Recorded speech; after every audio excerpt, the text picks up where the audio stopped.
दोस्तों आइए जानते हैं इस वीडियो में कि प्रपत्र 2 कैसे भरा जाता है। बहुत सारे लोग प्रपत्र 2 भरने के लिए गलत सलत नियम बता रहे हैं।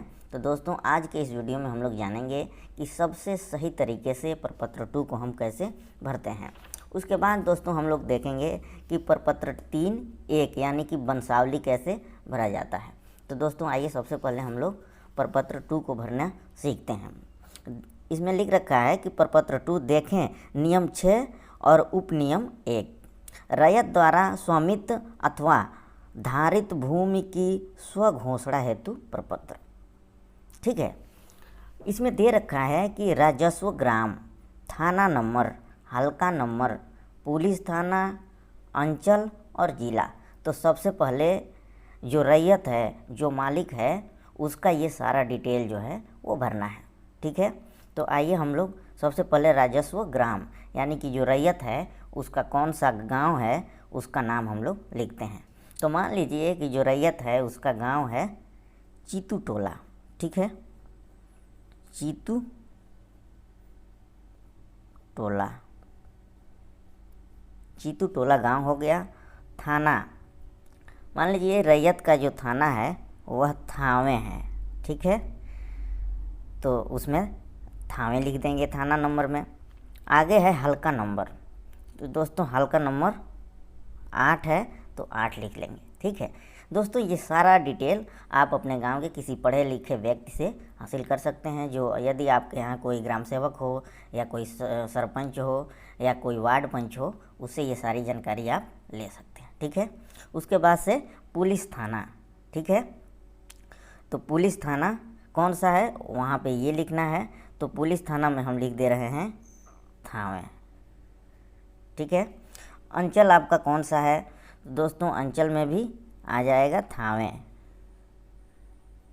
उसके बाद से जिला, तो दोस्तों जिला में आ जाएगा गोपालगंज। ठीक है, गोपालगंज। ठीक है, ये सारा डिटेल हमने भर दिया, यानी कि जो रैयत है, जो मालिक है ज़मीन का, जो स्वामी है, उसका ये सारा डिटेल हम पहले क्या करेंगे, भर देंगे। ठीक है, उसके बाद से ये कॉलम भरेंगे हम, ये सारे कॉलम एक एक करके भरेंगे।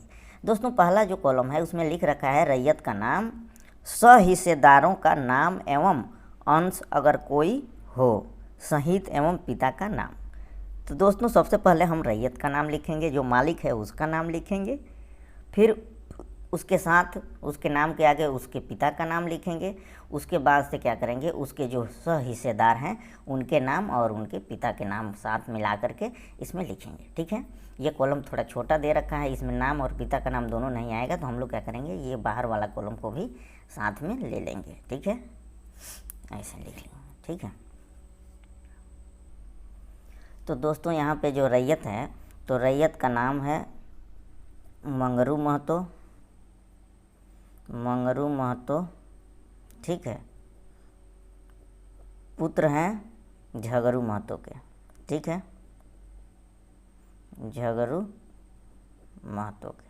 ठीक है, इसमें दोस्तों आप जो है, आपके जो रैयत होंगे, आपके जो दादा होंगे जिनके नाम से ज़मीन होगा, उनका नाम आप लिखेंगे और यहाँ पे उनके पिताजी का नाम लिखेंगे। ठीक है, ये जो है रैयत का नाम हो गया। अब जो जिनके नाम से खाता खोलना है, जिनके नाम से खाता खोलना है उनका नाम देना है। ठीक है, ये तो हो गए रैयत, मालिक हो गए ज़मीन के। उसके बाद से जिनके जिनके नाम से, यानी कि जो हिस्सेदार हैं उनका नाम देना है। दोस्तों अगर लड़की है, रैयत की लड़की कोई है, तो उसका भी नाम देना है। ठीक है, बहुत सारे लोग गलती कर रहे हैं, लड़की का नाम नहीं दे रहे हैं। आपको क्या करना है कि यदि रैयत के 3 लड़के हैं हिस्सेदार, तो इन तीनों का नाम देना है। अगर एक लड़की है या 2 लड़की हैं तो उन लड़कियों का नाम भी देना है। ठीक है, जब सर्वे अधिकारी आएंगे, सारा डाटा आपका कलेक्ट करेंगे, तो जब भी रजिस्टर में ये अपना नाम डालेंगे, खाता खोलेंगे आप लोगों का, तो आपकी जो बहनें होंगी उनसे गवाही लेंगे कि आप इस संपत्ति में, आपके पिताजी का जो संपत्ति है उसमें आप लोग हिस्सा चाहती हैं कि नहीं। ठीक है, तो लड़कियां वैसे भी अपने मायके में हिस्सा नहीं लेती हैं, तो लड़कियां जो है गवाही दे देंगी कि नहीं, हमको इस संपत्ति में हिस्सा नहीं चाहिए। तो जो है आपके जितने भी भाई रहेंगे उनमें ये जो है संपत्ति बंट जाएगी। ठीक है, तो ये नियम है, लेकिन बहुत सारे लोग जो है ये नियम नहीं बता रहे हैं, लड़कियों को ऐसे छोड़ दे रहे हैं और केवल जो है लड़कों को ही लिख रहे हैं, ठीक है, जबकि ऐसा नहीं करना है, ठीक है। आपको जो है पूरा दिखाना है कि उनके कितने वंश हैं, ठीक है, लड़की हो या लड़का हो, सारे लोगों को लिखना है, ठीक है। जब अधिकारी आएंगे, जब अंचल अधिकारी या सर्वे अधिकारी आएंगे तो जो है उनसे बयान लिया जाएगा, ठीक है। अगर हिस्सा मांगेंगी तो उनको दिया जाएगा, नहीं मांगेंगी तो जो है उनको हिस्सा नहीं दिया जाएगा। जो लड़के होंगे उनमें जो है वो संपत्ति का क्या होगा, बंटवारा हो जाएगा, ठीक है। तो ये चीज़ें ध्यान में रखनी है। तो जो है ये हो गए रैयत मंगरू महतो, उनका पिता हो गए झगरू महतो, ठीक है। उसके बाद से दोस्तों अब किन में हिस्सा बांटनी है, कौन कौन से हिस्सेदार हैं उनका नाम हम लोग लिखते हैं।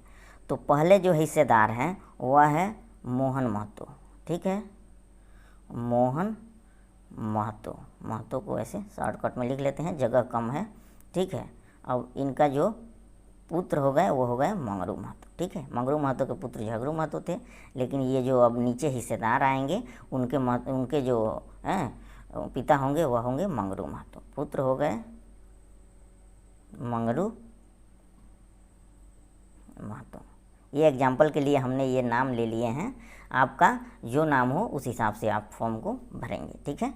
ये पहले हिस्सेदार मोहन महतो हो गए, यहाँ डाल दीजिए 1 नंबर, ठीक है। और इनके जो पिता हैं यानी कि जो रैयत हैं वो हो गए मंगरू महतो।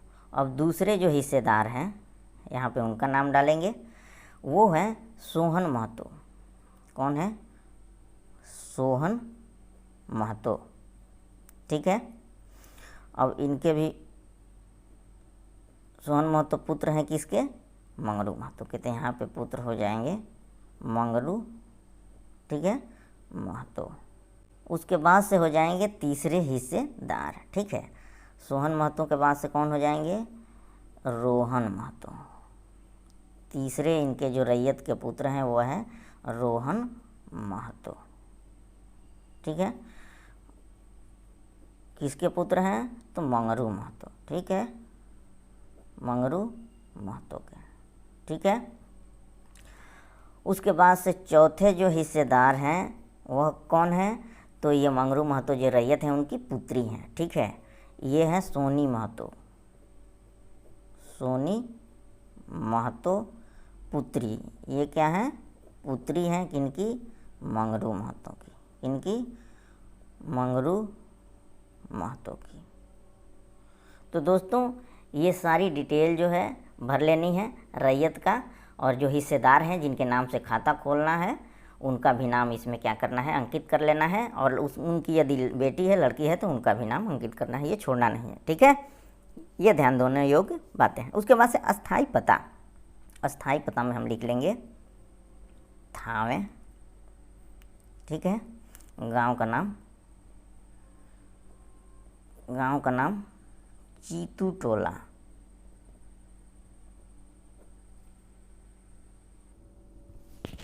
तो गांव का नाम हो गया आपका चीतू टोला। उसके बाद से जिला हो गया गोपालगंज, गोपालगंज, ठीक है। ये हो गया आपका अस्थाई पता, थावे चीतू टोला गोपालगंज, ठीक है।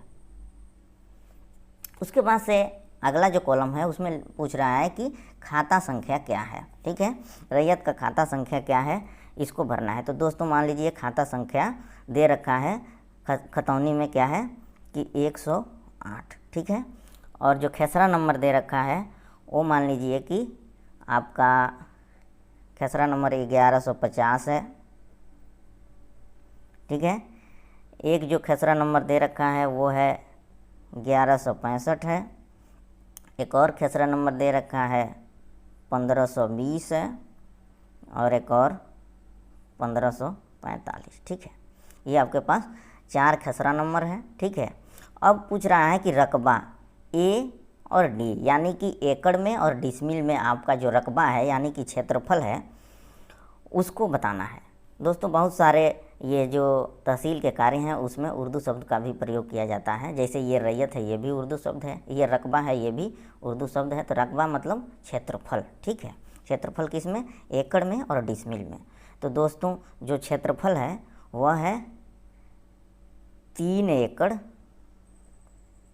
और 30 डिसमिल, ठीक है। 3 एकड़ 30 डिसमिल जो है ये क्या है, रकबा है, यानी कि ज़मीन का क्षेत्रफल है, ठीक है। उसके बाद से पूछ रहा है कि चौहद्दी, यानी कि इसके चारों तरफ की लंबाई कितनी है, ठीक है। तो इसकी चारों तरफ की लंबाई है, यदि आप फीट में देखें तो 1520 फीट, ठीक है। ये जो ज़मीन है, ये जो खेसरा नंबर इतना, खेसरा नंबर इतना, खेसरा नंबर, ये चारों खेसरा नंबर को यदि चौहद्दी नापेंगे तो ये 1500 क्या है, 20 फीट इसकी चौहद्दी है। और ज़मीन का किस्म पूछ रहा है, ठीक है, यानी कि जो ज़मीन है वो किस किस्म की है, तो यहाँ पे लिख देंगे ऊसर, ज़मीन की किस्म है ऊसर, ठीक है। आगे पूछ रहा है कि शेष को छोड़कर लगान, यानी कि जो लगान की यदि कोई पुरानी रसीद हो जिसमें यदि रैयत द्वारा कभी लगान दिया गया हो तो ढूंढ लीजिए और मिल जाए तो उसमें भर दीजिए, नहीं मिले तो छोड़ दीजिए। तो मान लीजिए कि कोई रसीद है जिस पे 50 रुपया क्या है, लगान दिया गया है, तो इसमें लिख देंगे लगान 50 रुपया, ठीक है। आगे लिख रखा है कि जमाबंदी संख्या, ठीक है। तो जमाबंदी संख्या क्या है, वो जो है यहाँ पे डाल देंगे पता करके अपने पटवारी से, अपने तहसीलदार या अपने जो भी अधिकारी हैं, या अपने कागज़ में पुराने में जमाबंदी संख्या दे रखा होगा उसको हम लोग लिख लेंगे 1950 जमाबंदी संख्या दे रखा है, ठीक है। अगला कॉलम है वो कह रहा है कि भूमि पर दावा का अधिकार, ठीक है, यथा उत्तराधिकार, दान, क्रय, बंदोबस्त या अन्य, यानी कि ये जो आपका ज़मीन है, आपके जो रैयत हैं, आपके पूर्वज हैं, वो ज़मीन है वो किस प्रकार का है, ठीक है। ये पैतृक है यानी कि उत्तराधिकार वाला है या दान वाला है या क्या, तो इसमें लिख देंगे उत्तराधिकार, ठीक है। यानी कि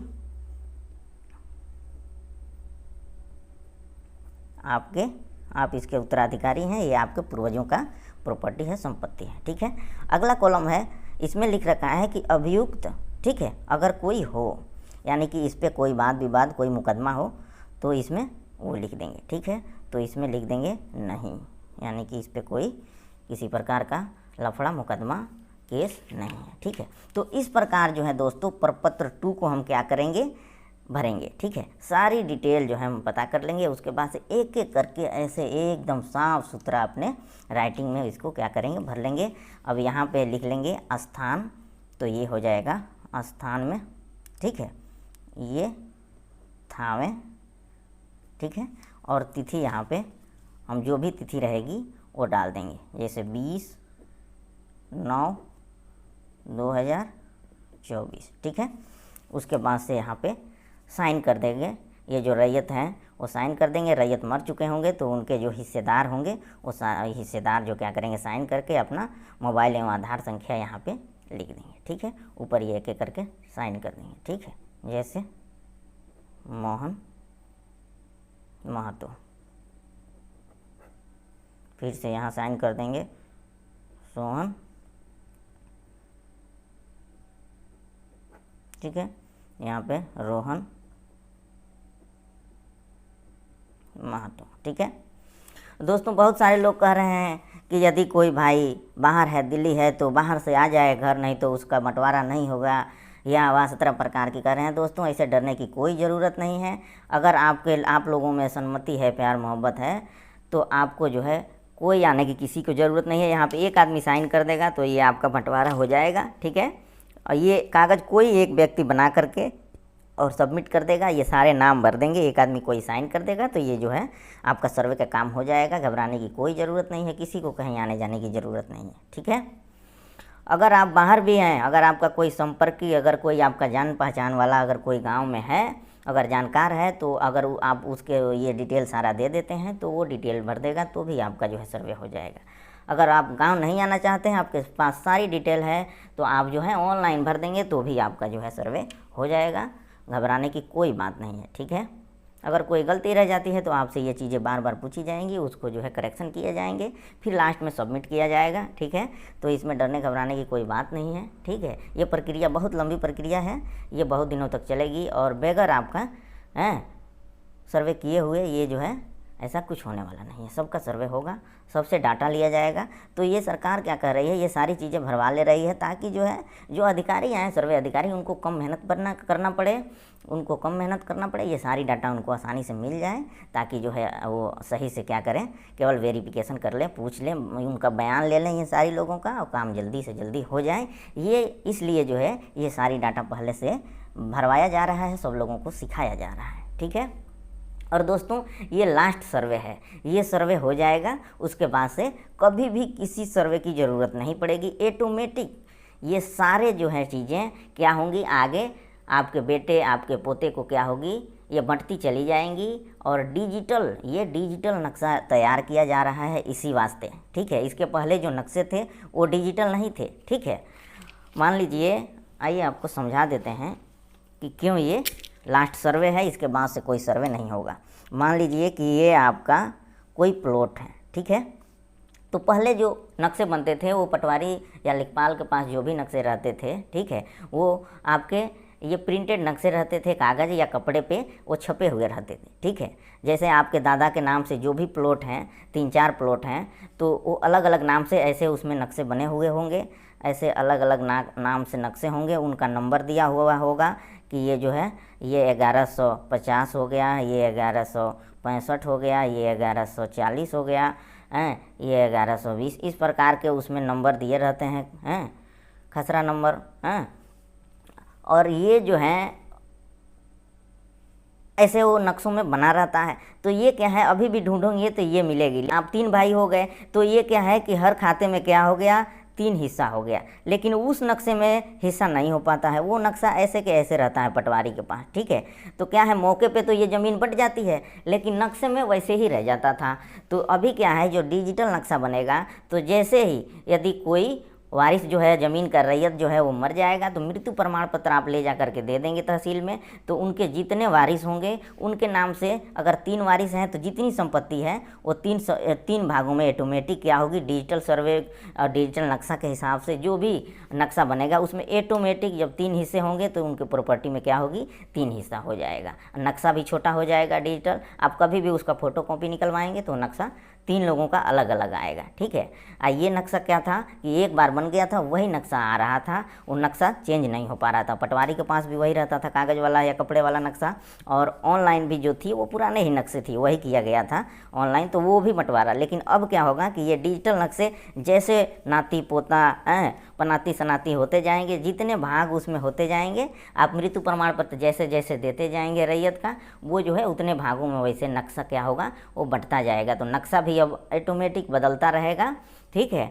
और जो है ज़मीन का भी जो है ऑटोमेटिक बंटवारा होता रहेगा, बस पीढ़ी दर पीढ़ी आपको मृत्यु प्रमाण पत्र देते जाना है, ठीक है। दोस्तों उम्मीद है कि यह वीडियो आपको पसंद आई होगी। यह वीडियो बहुत लंबी हो जाएगी, इसलिए अगले वीडियो में हम लोग देखेंगे प्रपत्र 3.1 यानी कि वंशावली फॉर्म को कैसे भरा जाए, इसके बारे में हम लोग अगले वीडियो में देखेंगे, ठीक है। तो जो है बने रहें हमारे साथ, हमारे चैनल को सब्सक्राइब करें और वीडियो को लाइक करें।